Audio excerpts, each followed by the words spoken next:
ነገር ተሰምቷል። በተለይ አቤል ሊታሰር እንደሆነ አንድ መረጃ ወጥቷል። ስለሱ ጉዳይ በደንብ አድርጌ ነግራችኋለሁ። እሱ ብቻ አይደለም እንግዲህ የሚያስጠይቀውም በምንድን ነው እያንዳንዱን ነገር በዚህ ቪዲዮ እናብራራለን። በተለይ እንግዲህ መረጃውም የላከልን ሰው አለ። በተለይ ሩታና ዳኒ ደግሞ ያሰቡትም ትልቅ ነገር እንዳለ በዛሬ ዕለት ለማወቅ ችያለሁ። ስለሱ ጉዳይ በደንብ እናወራለን። ሰው እንግዲህ ለዚህ ቻናል አዲስ ከሆናችሁ ከወዲሁ ሰብስክራይብ ማድረግ እንዳይረሳ። ወደ ጉዳያችን እንግዲህ በትላንትናው ዕለት ሁላችሁም እንዳያችሁት ከሆነ እኛም ቀድመን ቪዲዮ ሰርተን ነበረ። አብርሃም እንደታሰረ በግልጽ ስንናገር ነበረ። እንግዲህ ወደ ማታ ላይ እነ ሩታም ለቆ ነበሩ አብርሃም እንደታሰረና ያው እንግዲህ በዛን ሰዓትም ነቡዜም ተገኝቶ በተለይ የተናገሩትም ነገሮች እጅግ በጣም ከባድ ነበረ። እንግዲህ በተለይ ይቅርታ ከመጠየቅ ወይም ደግሞ ከለመለመን ፋንታ እንግዲህ በጣም ብዙ ነገሮችን ሲያደርጉ ነበረ። እነሱም መልሶ እንግዲህ ሲናገሩ እንደነበረ በደንብ አይተናል። እንግዲህ ለአብርሃም አያስቡም እንዴ እስከ ማለት ደረጃ ድረስ ደርሰን ነበረ። በዛሬ ዕለት ደግሞ የተሰማ እጅግ በጣም የሚያስገርም ነገር ሰምቻለሁ። እንግዲህ በጣም በሚገርም ሁኔታ በጣም ብዙዎቻችን ቢታሰር እንኳን መልካም ነው፣ ይሄ ልጅ በጣም እያስቸገረ ነው፣ ከልክ በላይ እንግዲህ ብዙ ነገሮችን እያደረገ ነው። ነገር ግን ሁሉም ሰው ዝም ብሎ ችላ ብሎት እየተወ ነው።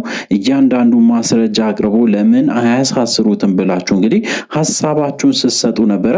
እውነት ለመናገር እንግዲህ ይህንን ጉዳይ እኛም በቻልነው መጠን የሰሩበትን ወይም ደግሞ እንግዲህ አቤል የሰራበትን ቪዲዮዎች እንግዲህ እየሰበሰብኩ ነበረ። በተለይ ኤዲት እያደረግን ነበረ። አንዳንድ ቦታዎች ላይ እንግዲህ የተናገራቸው ነገሮችን ቃሎችን እያንዳንዱ ሙሉ በሙሉ ማለት ይቻላል ለነ ዳኒ እንግዲህ እየላኩ ነበረ። እሱ ብቻ አይደለም በጣም ብዙ ማስረጃዎችም ጭምር አግኝቻለሁ።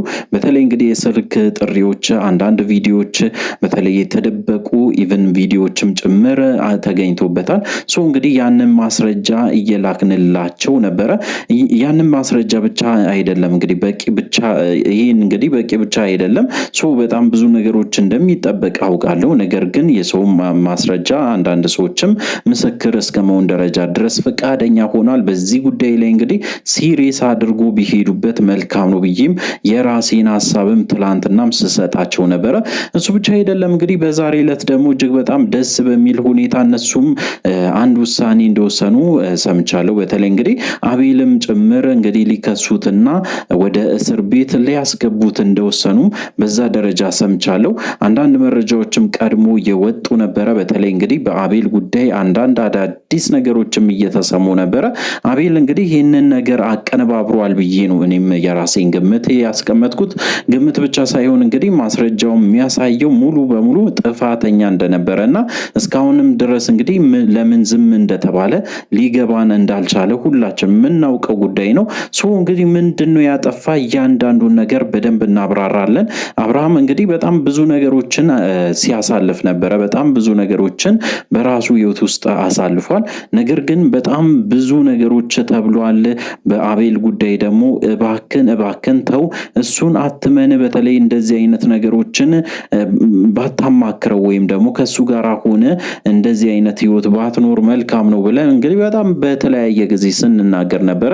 በጭራሽ እንግዲህ አብርሃም ሊሰማን አልቻለም። ምንድነው የተፈጠረ ካላችሁ በተለይ እንግዲህ ሄርሜላ የጠፋች ቀን ጀምሮ እያንዳንዱ ነገሮች በጣም ብዙ ቪዲዮዎች ሲሰራ ነበረ አቤል። እንግዲህ ያው ብዙ ሰዎችን ለማሳመን ሲል በጣም ብዙ ነገሮችን ሲቀበጣጠር ነበረ።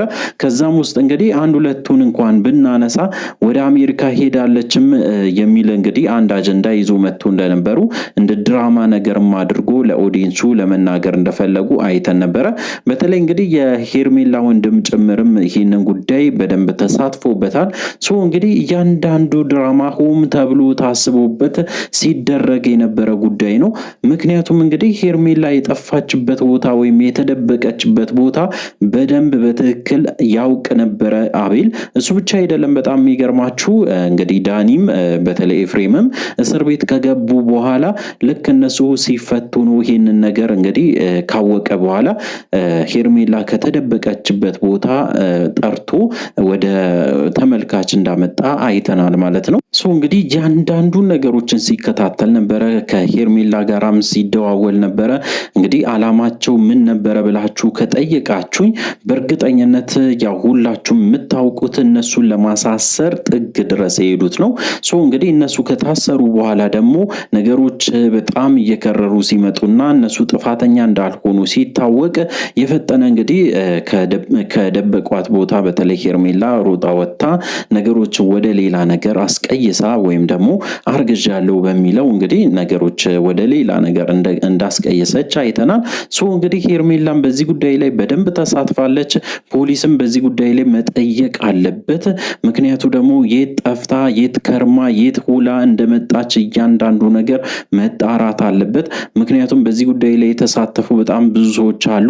እያንዳንዱ ነገሮች ማለት ይቻላል የተቀነባበረ ሴራ እንደሆነ ውስጣችን ይሰማናል። በተለይ እንግዲህ አቤል በጣም ብዙ ነገሮችን ሲናገር ነበረ በቪዲዮቹ ብዙ ነገሮችን እርስ በርስ እንኳን የሚምታታ ወይም ደግሞ እርስ በርስ እንኳን የተናገራቸው ቃላቶች የሚጋጩ ነበረ። እንግዲህ አቤል የተናገራቸውን እያንዳንዱን ቃላቶችን ወስደን ለነሱ መላክ አለብን ብዬ ነው የማስበው። በቻላችሁት መጠን እንግዲህ ለነ አብርሃም በተለይ ብዙ ነገሮችን ስናደርግ እንደነበረ እናስታውሳለን። ነገር ግን አብርሃም ከስተቱ መማር ስላልቻለ ለነ ዳኒም ደግሞ እንግዲህ ይህንን ማስረጃ በቻላችሁት መጠን ብትልኩ በጣም ብዙ ነገሮችን ታቀላላችሁ ብዬ ነው የማስበው። እኔም በቻልኩት መጠን እንግዲህ ያገኘሁትን እያንዳንዱ ማስረጃ በደንብ አድርጌ በቪዲዮም በፎቶም በሁሉም ነገር ልኬላቸዋለሁ ማለት ነው። እንግዲህ እነሱ ያንን ጉዳይ እያዩና እየተመለከቱ እንደሆነ አይቻለሁ። እሱ ብቻ አይደለም ማስረጃም ወጥቷል። ኢቭን በጣም በሚገርም ሁኔታ ደግሞ አቤልን ለመክሰስ እንግዲህ ዝግጅታቸው